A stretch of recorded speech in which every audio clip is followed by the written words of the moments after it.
Da paz do Senhor. Mais uma vez, é sempre um prazer imenso nós estarmos em aula e nós vamos dar continuidade ao comentário sobre este livro abençoado, este livro maravilhoso que é o Evangelho de João. Nós vimos muitas informações na aula passada e eu quero dar continuidade a esse comentário. Começando como João escreve esse livro. Ele não começa o seu evangelho como os demais evangelistas sinóticos, lá na manjedoura, mas ele já começa com esse livro antes que o mundo existisse, antes que o mundo fosse formado. Jesus era o Filho de Deus antes de se tornar carne e habitar entre nós. Esse livro, se os irmãos notarem, ele tem uma semelhança muito grande com o início da Bíblia. Ele lembra o Gênesis.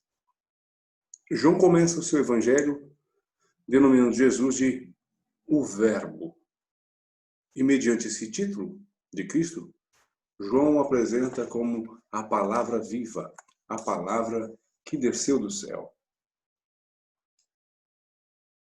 Deus está personificado na pessoa de Cristo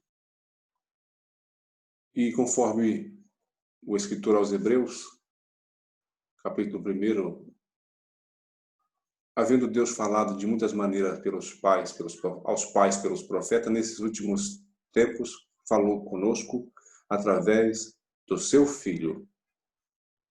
As Escrituras declaram que Jesus Cristo é a sabedoria multiforme de Deus, a perfeita revelação da natureza da pessoa de Deus. E assim como as palavras de um homem revelam o seu coração e a sua mente, assim também Cristo, como Verbo, revela o coração e a mente de Deus. João apresenta algumas características principais de Cristo como o Verbo, e é essas características que estão aqui anotadas, eu quero passar para os irmãos na página 99 do livro que nós estamos estudando. O relacionamento entre o Verbo e o Pai. Cristo já preexistia com Deus antes da criação de todas as coisas. Ele era uma pessoa existente desde a eternidade, distinto de Deus Pai, mas em eterna comunhão com Ele. No princípio da criação, a mente criativa, a mente criadora de Deus, projetava algum evento e a ação da palavra de Deus, Cristo, executava. Cristo era divino, o Verbo de Deus, e tinha a mesma natureza do Pai, conforme Colossenses 2:9 e Marcos 1:11. O relacionamento entre esse Verbo e o mundo é o que nós vamos estar também dando prosseguimento, comunicando aos irmãos que o Verbo de Deus, Cristo, e foi por intermédio de Cristo que Deus Pai criou o mundo e o tem sustentado até hoje. As referências estão aí na nossa página de número 100 do nosso livro. João 1, verso 3, Colossenses 1, verso 17, Hebreus 1 e verso 2, 1 de Coríntios 8 e 6.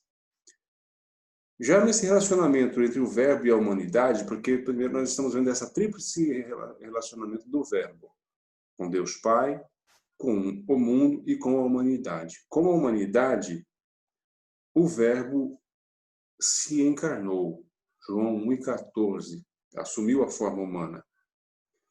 Deus se tornou um ser humano e com a mesma natureza do homem, mas sem pecado. Ele tabernaculou conosco.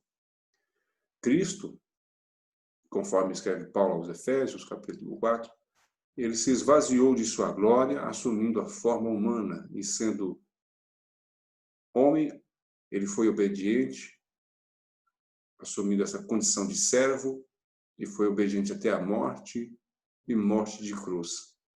Esse esvaziamento, porque é o que a palavra no original, kenosis, lá em Efésios está registrada, mostra que Deus, quando enviou Jesus, Jesus assumindo essa forma de servo, ele não deixou de ser Deus. Em nenhum momento. Ele era 100% homem, 100% Deus. Cristo se tornou o que ele não era anteriormente, ou seja, um homem. Ele não cessou, porém, de ser Deus. Ele era o Deus homem. Durante a sua vida terrena, por volta de 33 anos e meio, aproximadamente, ele viveu num tabernáculo de carne, sujeito às mesmas paixões que nós, sujeito às mesmas intempéries e ações da natureza e da gravidade conosco. E a humanidade divina de Cristo, nós vemos quando ele sentiu fome, quando ele sentiu sede, quando ele sentiu dores, quando ele sentiu tristeza, ou seja, sentimentos que são próprios da pessoa humana. A encarnação, ela vem de duas palavras latinas que significa em, estar em, e caro, de carne. Cristo foi, na verdade, Deus na forma de carne. E para nós encerrarmos esse adendo da nossa aula sobre João, vou passar aqui com os irmãos esses versículos que está registrado nas Sagradas Escrituras, ou melhor, os capítulos que estão registrados nas Sagradas Escrituras. O capítulo 1 mostra a humanização do Verbo e o testemunho de João Batista, os primeiros apóstolos do Senhor Jesus, a chamada dos primeiros apóstolos. Capítulo 2 vai mostrar os primeiros milagres, as bodas em Caná da Galileia, a purificação do templo por ocasião da Páscoa. Jesus purifica o templo, ali no capítulo 2, ainda do Evangelho de João. Capítulo 3, nós vamos encontrar o personagem Nicodemos, um fariseu, mestre da sinagoga, que foi ter com Jesus de noite. Capítulo 4, nós vamos encontrar a mulher no poço de Jacó, a samaritana. No capítulo 4, ainda nós vamos encontrar a ceifa e os ceifeiros, Jesus ensinando os seus discípulos e mostrando isso numa forma de parábola. No verso 43 desse capítulo 4, nós vamos encontrar a cura do filho de um oficial do rei, ali na Galileia. Lembrando aos irmãos que a maioria dos milagres de Jesus foi realizado na Galileia. Capítulo 5 tem a cura do paralítico de Betesda. Aquele paralítico que se achava à margem do milagre, mas não tinha condições de tomar posse do milagre porque não havia quem o ajudasse. Ainda no capítulo 5, nós vamos encontrar uma declaração de Jesus Cristo como Filho de Deus. Ele se declara igual ao Pai, e isso aqui deixou os religiosos da época com muita raiva de Jesus, porque ele se julgava ser Deus, e eles achavam isso uma blasfêmia. Capítulo 6, a multiplicação dos pães e dos peixes. Jesus anda por sobre o mar. Jesus mostra que ele é o pão da vida, o pão que alimenta e dá vida para aqueles que creem. Eu estou acompanhando aqui na Bíblia, você pode acompanhar também na sua casa. Porque João, ele vai usar de ser sucinto. Ele escreve o seu evangelho de uma forma sucinta, mostrando a divindade de Cristo, a humanidade de Cristo e, é claro, os ensinamentos, os milagres, porque ele quer mostrar que Jesus é, de fato, o Deus verdadeiro que assumiu a forma humana. Ainda no capítulo 6, a narrativa de João traz Jesus sendo abandonado por muitos dos seus discípulos, porque o discurso de Jesus era muito duro. Também a confissão de Pedro, Lembrando mais uma vez aos irmãos que a Bíblia não está em ordem cronológica temporal. Ela não obedece esse critério, e nem mesmo João, ele obedece esse critério de tempo. Então, alguns dos episódios que é narrado em João, às vezes ele aparece simultaneamente logo após um outro episódio que é registrado nos evangelhos sinóticos. Capítulo 7 mostra a incredulidade da família de Jesus. Os próprios irmãos de Jesus não acreditavam que ele era o Messias.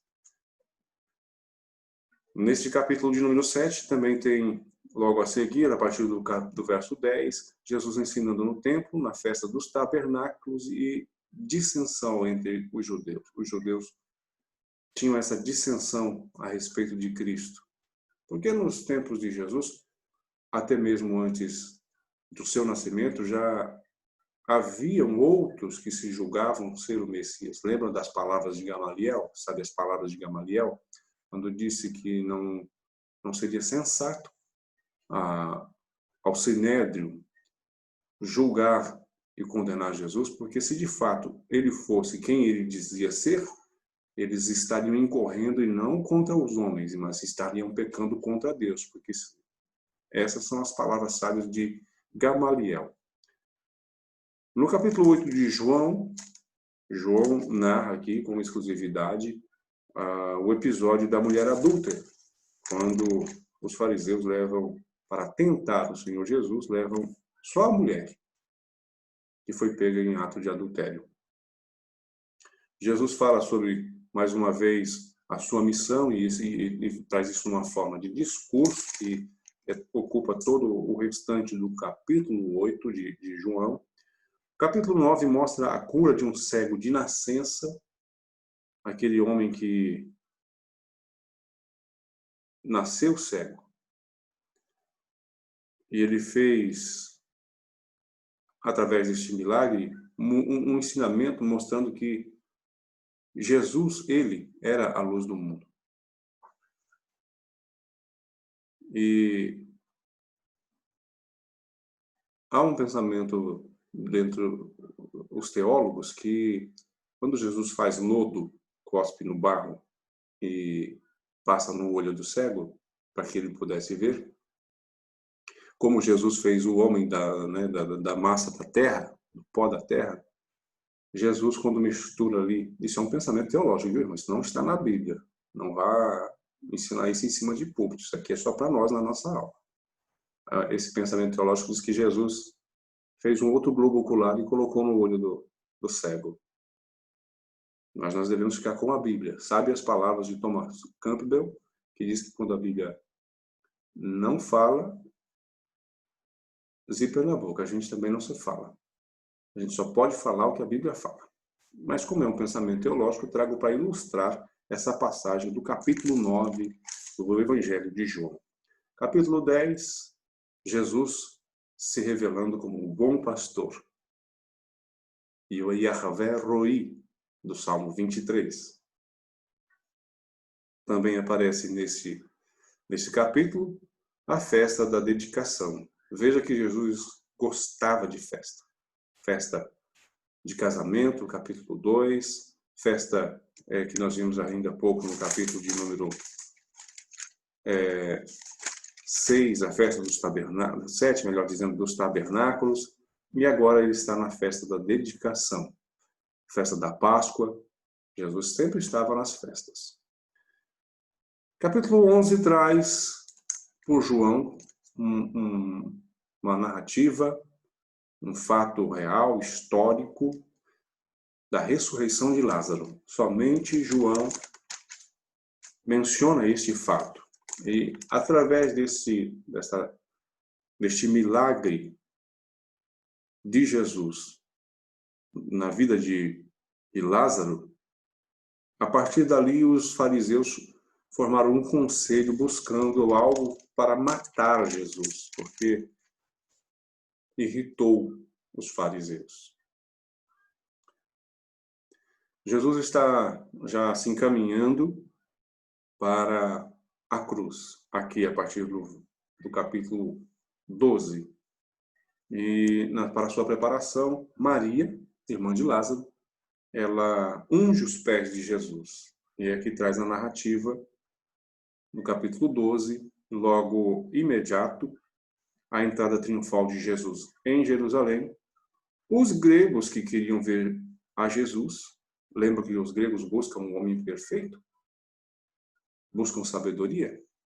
E esses gregos quiseram ver quem era Jesus. E João traz esta narrativa no capítulo 12, mostrando o sinal de humildade, mostrando que o Senhor veio para ser servo, esvaziando-se da sua glória. Jesus, no capítulo 13, vai lavar os pés dos discípulos, deixando um exemplo de humildade a ser seguido. Jesus, neste evento em que ele se reúne com seus discípulos, também chamado aqui na noite do lava-pé, Jesus anuncia que um dos seus discípulos haveria de o trair. E dá mais algumas instruções aos seus discípulos. Capítulo 14, ele alenta, ele conforta, ele traz novo ânimo, ele anima os seus discípulos, porque eles ficaram tristes com a narrativa de Jesus, de que importava que ele precisasse ser morto, e os discípulos iriam ficar sem o seu mestre. Então Jesus, para confortar, ele traz a preciosa promessa do capítulo 14, para não se turbar o vosso coração e crer em Deus, crer que o Senhor Jesus também era Deus, e que Jesus viria para buscar os seus para morar junto com ele, porque ele estava indo preparar lugar. É o capítulo 14 que traz este alento, esta promessa gloriosa para os cristãos. Ele continua dando mais algumas instruções aos discípulos no capítulo 15.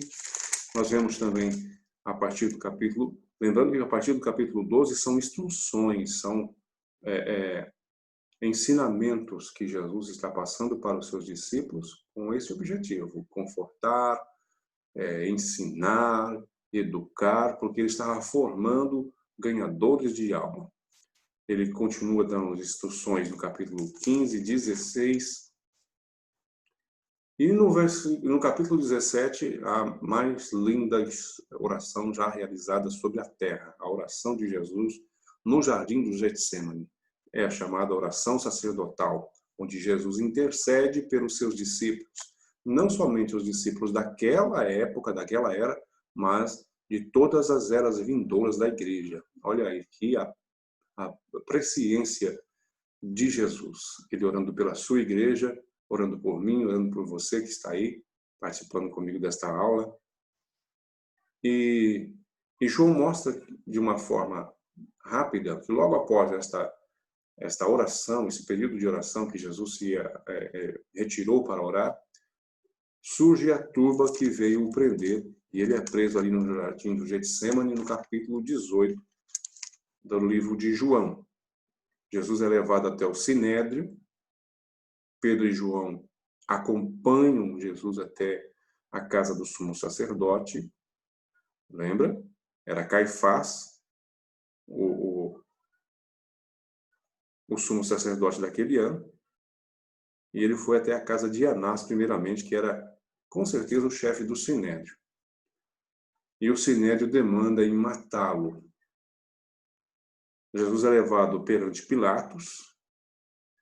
Pilatos, nós conhecemos bem a história, tinha o poder de soltá-lo, não quis participar do sangue daquela vítima, não achava em Jesus culpabilidade nenhuma daquilo que os fariseus o acusavam, mas Pilatos foi negligente, mandou Jesus ser açoitado e deliberou ser crucificado. E isso está narrado no capítulo de número 19, quando traz a crucificação e todo o episódio daquela cena tétrica, apavorante, formidável, terrível da crucificação de Jesus. No final deste capítulo 19, traz o seu sepultamento. O senador José de Arimateia, juntamente com outros discípulos, provavelmente Nicodemos e outros, né, porque os seus discípulos fugiram, cumprindo a profecia que dizia que feria-se o pastor, as suas ovelhas seriam dispersas. Literalmente e de forma cabal, isso se cumpriu na vida do Senhor Jesus. Mas no capítulo 20 vem João narrando a ressurreição. E João acompanhou de pertinho, porque quando Maria Madalena, naquela manhã de domingo, foi ungir o corpo do Senhor Jesus, ela se deparou com um personagem celestial. E quando ela traz a narrativa aos discípulos de que Jesus havia ressuscitado, João, ele afiou as canelas e correu primeiro e constatou que Jesus havia ressuscitado. Depois Jesus aparece aos 11. João também narra a incredulidade de Tomé.